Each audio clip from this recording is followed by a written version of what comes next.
और अब बात करेंगे सियासत की। मानसून सत्र में सरकार और विपक्ष का घमासान गंभीर होता दिख रहा है। सदन की कार्यवाही रोजाना ठप हो रही है और विपक्ष एकजुट होकर सरकार से मोर्चा लेने को तैयार है। राहुल गांधी की अगुवाई में आज 14 विपक्षी दलों ने पहले बैठक की और फिर संसद तक साइकिल मार्च किया। सरकार को संदेश दिया। सदन में चर्चा को लेकर सरकार और विपक्ष दोनों के अपने अपने दावे हैं और गतिरोध जारी है। देखिए खास रिपोर्ट।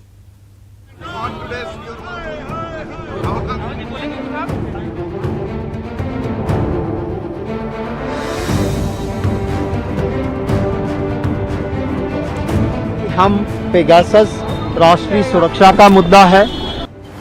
संसद से सड़क तक मोर्चा बंदी। Feeling of the common people, sir, they are looting the country. Rahul की ब्रेकफास्ट पॉलिटिक्स। और ये तय हुआ कि सारी विपक्षी एकता रहेगी 2024 तक। इसी तरह जनता के मुद्दों पे हम लड़ाई लड़ेंगे। सदन में चर्चा पर महाभारत। सत्ताधारी सरकार सदन की मर्यादा को खत्म कर रही है, लेकिन विपक्ष हम देश की आवाज को सदन से सड़क तक लेके जाएंगे और आज साइकिल चला के यही हम प्रकाशित कर रहे हैं। विपक्ष का प्रहार, सरकार का पलटवार। Prime minister is very category in this. सार्थक और समृद्ध चर्चा होना चाहिए, ये प्रधानमंत्री जी का इच्छा है, इसलिए मैं फिर से आग्रह करता हूं। देश में मानसून भले ही जमकर ना बरस पा रहा हो, लेकिन दिल्ली में सियासी हंगामा जमकर चल रहा है। 19 जुलाई से शुरू हुए संसद सत्र में चर्चा को लेकर सरकार और विपक्ष में महाभारत जारी है। विपक्ष पेगासस जासूसी कांड को लेकर सरकार पर हमलावर है और सरकार पर चर्चा से भागने का आरोप लगा रही है, तो केंद्र सरकार इसे नकारते हुए विपक्ष पर पलटवार कर रही है। पेगासस इश्यू ये बहुत बड़ा मुद्दा है देश के लिए। हो सकता है देहातों में इसका चर्चा नहीं होगी, लेकिन देश के संविधान की रक्षा के लिए, देश के एक लिबर्टी, प्राइवेसी, इसको जो हिफाजत करने के लिए हम सभी लोग एक होकर इस इश्यू को लड़ना चाहिए। हमने बार बार ये कह रहे, आज प्रधानमंत्री जी ये भी कहा कि शुरू से हम कह रहे हैं हम चर्चा के लिए तैयार है और एक माहौल बनाने का कोशिश चल रहा है कि बिल इज ऑफ गवर्नमेंट। हम चर्चा की मांग करते हैं तो सरकार ने हमें चर्चा का मौका देना चाहिए, हमारी मन की बात सुननी चाहिए। हम आपके मन की बात हमेशा सुनते हैं।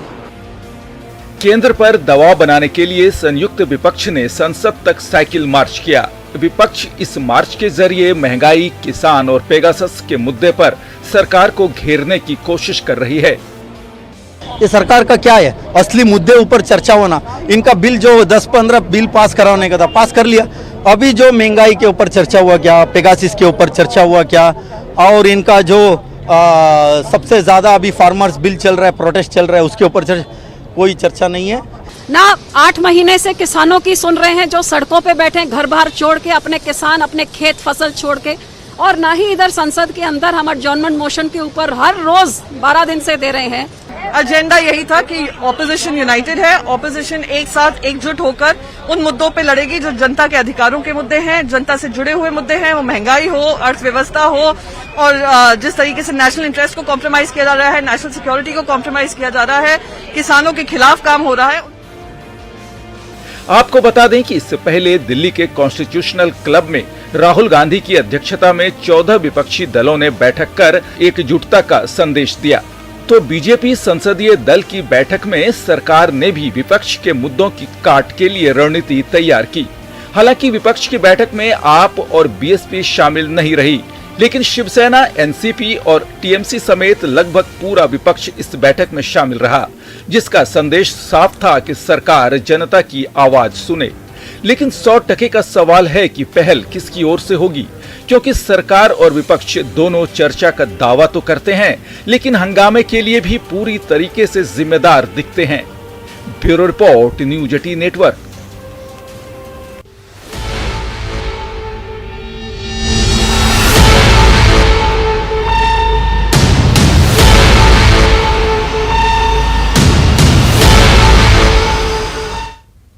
तो बात करेंगे जल प्रहार की। मध्य प्रदेश में जल प्रहार है, बाढ़ से हाहाकार है। सबसे ज्यादा खराब हालात शिवपुरी में हैं, जहां सेना ने मोर्चा संभाला है। हालांकि खराब मौसम की वजह से एयरफोर्स को रेस्क्यू करने में परेशानी आ रही है। अटल सागर डैम से पानी छोड़ने से हालात बिगड़ चुके हैं। मनीखेड़ा जहां टापू बन गया है, बिजोर और झंडा गांव में भी पानी भर गया है। लोगों को छतों पर शरण लेनी पड़ी है। इधर शिवपुरी पाररखेड़ा में रेल पटरी डूब चुकी है और 4 ट्रेनों का रूट बदल दिया गया। वहीं शिवपुरी झांसी मार्ग बाधित हो चुका है और बीच सड़क पर एक बस फंस गई। दरअसल बांकड़े मंदिर के पास तालाब फूट गया और शिवपुरी झांसी मार्ग पर पानी पहुंच चुका है।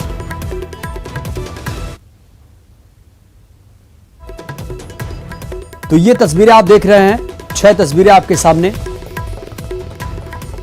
अशोकनगर, गुना, ग्वालियर, दतिया, मुरैना और निवाड़ी, हर तरफ जलजला आप देख रहे हैं। हर तरफ पानी ही पानी आपको नजर आ रहा है, चाहे गांव हो चाहे शहर हो, हर तरफ नदी नाले उफान पर है। लोगों की परेशानी बढ़ी हुई है। हालांकि कई गांव टापू में तब्दील हो चुके हैं।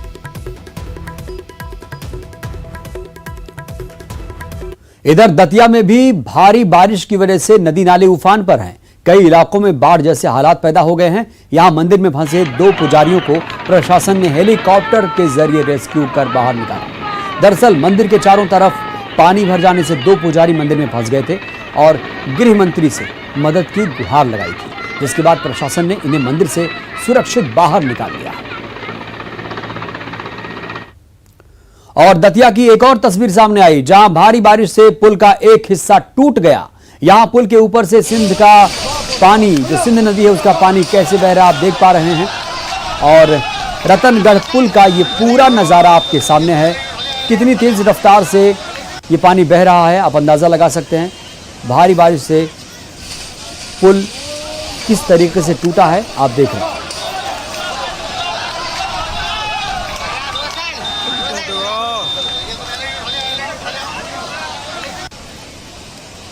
और श्योपुर में भारी बारिश की वजह से बाढ़ जैसे हालात यहां भी पैदा हो गए। सोई कला गांव में टापू में पूरा गांव तब्दील हो चुका है। हर तरफ पानी ही पानी नजर आ रहा है और यहां लोगों के साथ जानवरों की भी मुश्किलें बढ़ गई हैं। तस्वीरों में आप देख सकते हैं कि कैसे एक गाय अपने बच्चे को सुरक्षित स्थान पर पहुंचाने के लिए पानी में इधर से उधर भटक रही थी।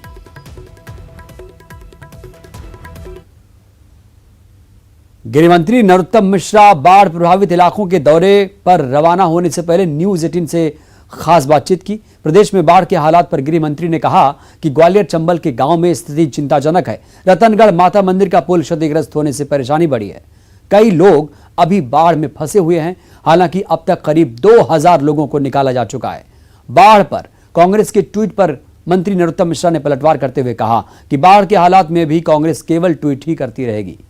कमलनाथ और राहुल गांधी पर भी तंज कसा। गृह मंत्री ने प्रदेश में अवैध शराब पर सख्त कानून को लेकर भी बात करते हुए कहा कि प्रदेश में शराब कानून को लेकर सरकार सख्त कानून बनाने जा रही है, ताकि लोगों के मन में इस कानून को लेकर भय हो और वो ऐसे कामों को करने से पहले 100 बार सोचें।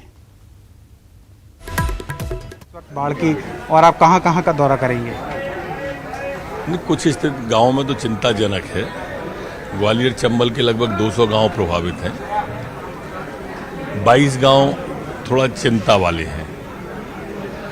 वेग जो है ना, कई नदियां ऐसी हैं जो वेग धारण किए हुए हैं और उसका परिणाम ये हुआ कि हमारा रतनगढ़ माता का पुल अभी क्षतिग्रस्त हो गया। सर, आज आप लोगों ने कैबिनेट में एक महत्वपूर्ण फैसला किया है। जो अवैध शराब है, अगर उसका कारोबार करते हुए या कोई पकड़े जाते हैं तो उसमें फांसी की सजा तक का प्रावधान किया गया है। क्या आपको लगता है कि अब इससे फांसी सजा नहीं होनी चाहिए? परिवार के परिवार तबाह हो जाते हैं जहरीली शराब से। एक घर के 2-2, 3-3 मर जाते हैं। ऐसे निशाचरों के ऊपर क्या फांसी की सजा नहीं देनी जानी चाहिए? क्यों? अभी क्या है, दरअसल शराब का इतना साधारण सा कानून है। सुबह बंद हुए, दोपहर को छूट गए, शाम को फिर वही बोतल बेच रहा है। जहरीली शराब भी बढ़ती है। एक अपराधियों पर भय तो होना चाहिए। कमलनाथ जी कह रहे हैं कि केवल कानून कड़े कर देने से कुछ नहीं होगा। कह रहे थे कानून तो कई और चीज़ों के लिए भी कड़े हैं। तो क्या उससे रुक वो जाएगा? बता दें अपनी एक आध सरकार का उदाहरण ऐसा, उसका फॉलो कर लेते हैं उस सरकार से, या वो अपने 15 महीने के कार्यकाल का कुछ ऐसा बता दें। सिर्फ ट्वीट करने से कुछ नहीं होता है माननीय कमलनाथ जी। कभी आओ उन परिवारों के बीच में जाओ तो पीड़ा समझ में आएगी। आपके नेता ये बाढ़ की स्थिति में कहाँ हो भाई, आओ ना। राहुल भैया से कहो आए, ऐसी बाढ़ हो रही है मध्य प्रदेश में भयावह, एक आध बार तो आओ। कोरोना में आप अस्पताल नहीं जाते, बाढ़ में आप खेत में नहीं जाते, क्या मतलब है? ट्वीट ही करेंगे बस। तो ये है गृह मंत्री नरोत्तम मिश्रा जो इस वक्त हमसे बात कर रहे थे। वो उन इलाकों का दौरा करने के लिए जा रहे हैं जो बाढ़ से ज़्यादा प्रभावित हैं, खासतौर से दतिया ग्वालियर की हम बात करें। जहां तक बात कैबिनेट में आए अवैध शराब के खिलाफ सख्त कानून की है, तो फिर उसमें उन्होंने कहा है कि सज़ा का सख्त प्रावधान होने के बाद में जो अवैध शराब का कारोबार है वो रुक सकेगा। जहाँ तक विपक्ष के सवालों की बात है तो विपक्ष खुद अपने कार्यकाल में देखे कि उन्होंने क्या फैसले किए हैं। कैमरामैन दीपक के साथ शरद श्रीवास्तव, न्यूज़ 18 भोपाल। बढ़ते आगे बात छत्तीसगढ़ की, जहां मूसलाधार बारिश जारी है। अब आपको आपकी टीवी स्क्रीन पर 3 तस्वीरें दिखाने जा रहे हैं। देखिए आप, जशपुर में भारी बारिश से मिट्टी डैम फूट चुका है। कोरबा में लगातार बारिश हो रही है जिसकी वजह से मिनी माता बांगो बांध का जलस्तर तेजी से बढ़ रहा है। मुंगेली के मनियारी बांध लबालब भर चुके हैं और जशपुर में भारी बारिश की वजह से मिट्टी डैम फूट चुका है। मामला सन्ना तहसील के उकई भट्टा का है, जहां गांव वाले साल भर से डैम के डैमेज होने की शिकायत कर रहे थे और उसमें नाराजगी भी थी।